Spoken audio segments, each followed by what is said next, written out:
Want to hear something crazy? What, Mr. Eric? What? It's freaking November. I don't know how we made it here. There were a couple sketchy days in October that really threw us in for a loop, but here we are, November 1st, 2021, ready to crush this month. Let's get right into it. If you've been watching my videos for a couple weeks now, you know that there's one thing in particular that happens on Mondays. What is it? Can you guess?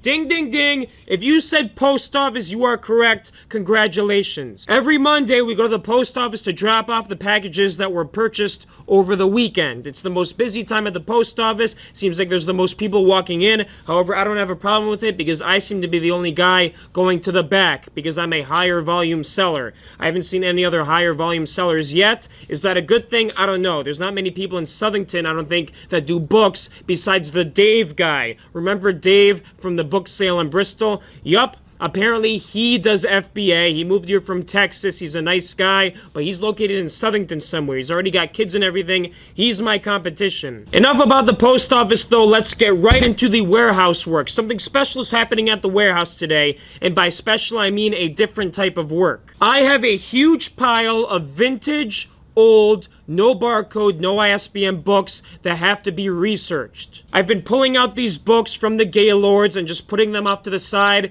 to devote a certain specific time to go through them. It's not worth it to manually look everything up with typing and voice recognition and everything when I'm going through the Gaylord because it wastes time. I might as well just throw it off to the side and look at it all at once later. So today's the time that I'm devoting to researching those books. The process is fairly straightforward. You have to look up the sold items on eBay and compare your book to whatever sold. You could also do some Google searches. However, above all, if you don't have any book knowledge, you're not going to do well. You're also going to waste too much time. So using my knowledge and my process, I was able to go through about 250 old vintage no barcode books in a couple hours. There's no way I listed them on eBay yet because that takes a longer time. I prefer to do it with John on a weekend or something, but I put them off to the side where I know they're together, and when it comes to listing them on eBay, it's going to be easy to pull them all out at once. Once I was done going through these books, it was time to talk to Mr. Josh Grooms next door. To update you, Mr. Josh Grooms is the shoe reseller that has a Poshmark store,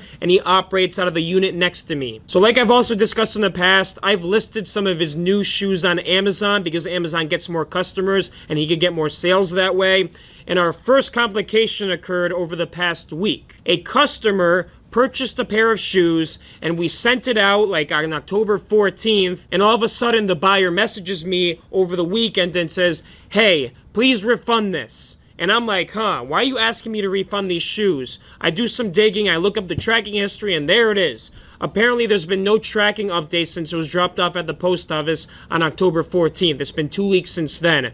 So I try to talk to Josh about what the plan of action can be, and he says, it's kind of weird that Amazon can't reimburse you or reimburse the buyer on their behalf because on Poshmark, it's more seller-friendly that way. And I say, no, it doesn't really work that way. We kind of have to figure something out with the buyer ourselves. So I tell Josh, if you go to the post office, can you ask them about this tracking number? I'll also submit a form on USPS about a missing package claim and see what they get back to me with. So that's our plan of action. Based on the information we get, we can send a message to the buyer. This is the big headache that comes with an e-commerce business. You don't get happy buyers, and sometimes the post office or UPS or FedEx screws up and you have to just deal with it. Good thing with books is lots of books are cheaper, so if something goes missing, it's easier to refund it or send a replacement copy, or the buyer just doesn't care. However, with more expensive items like shoes, you gotta care a little bit more. Now, if you're wondering why I worked so hard today doing such a boring task and doing research on old books,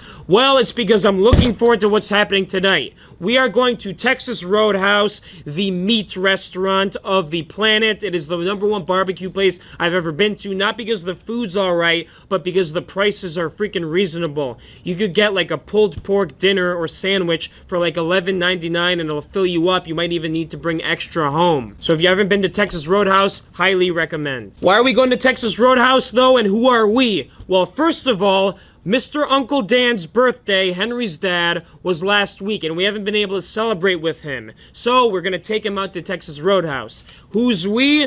Well, it's me, John, and Dad, and then Henry's gonna tag along with Mr. Uncle Dan. So we go on over to Texas Roadhouse. We wait in the lobby for a bit for Uncle Dan and Henry to show up. As soon as they show up, I give Mr. Uncle Dan my present. I came across a book last week that's called Bar, and here's what it is. It's basically a cookbook for different cocktails, and it's pretty thick too. There's hundreds of different drink combinations in there. It's something a bartender would probably know, but need extra information on because that's like too much to remember. And I know Mr. Uncle Dan likes his alcohol, so I gave him that book and he seemed pretty happy. We went to sit down at the table, had a casual conversation. I ordered myself a country fried steak, something I've never had before. We talked to Henry about how the trip went. Uncle Dan was making some jokes about movies in the past. Dad was talking about movies in the past too. They really like 80s movies for some reason, probably because they grew up watching 80s movies. And we had a good time. The food was good. Like I said, I've never had country fried steak before. Would I order it again over something else? Probably not. I would have preferred something like chicken or a plain steak. However, you know, you live and you learn. Before I forget though, oh my gosh, I almost did. Let me tell you about Texas Roadhouse buns. Whenever you eat at Texas Roadhouse, you get an appetizer of bread. And this bread comes out piping hot, lathered with nice butter, served with cinnamon butter that you could put on yourself.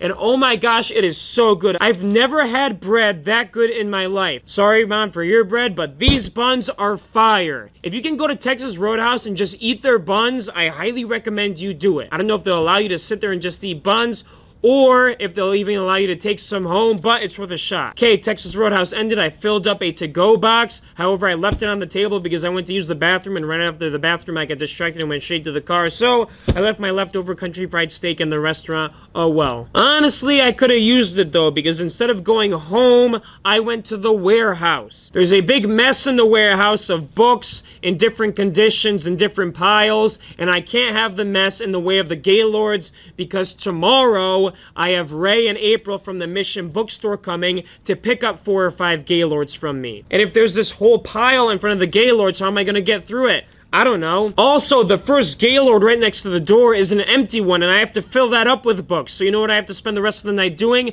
I have to fill it with discards or duds. And the only way to get duds is to go through other Gaylords. So that's what I start doing. In the middle of the night, till 6 a.m., I'm in the warehouse, rummaging through these Gaylords, picking out the books that I want for Amazon, eBay, or the store, and throwing the duds in the empty Gaylord, just so I can fill the Gaylord up, so that when April and Ray come tomorrow to get the stuff for the church, there's not going to be a delay, or they're not going to question why there's an empty Gaylord here. I just want it out, ready to go as quick as possible. If you're thinking, damn, Eric, how'd you do that? You must have been exhausted. I have no idea. I think I was hallucinating the whole time. That's what happens when I get tired. I hallucinate. I see ghosts or something. No, I don't see ghosts, but I just feel mad weird. I feel like I'm gonna fall over. Do I fall over? Nope. Something about my subconscious tells me that I gotta stay strong. And yes, 6 a.m. was the correct time for me to come home. Thank God tomorrow I don't have to be at the warehouse till noon to let April and Ray in to give them the Gaylords, so I was able to go home and sleep for a couple hours. I will update you on how the pickup goes tomorrow. Till then, peace.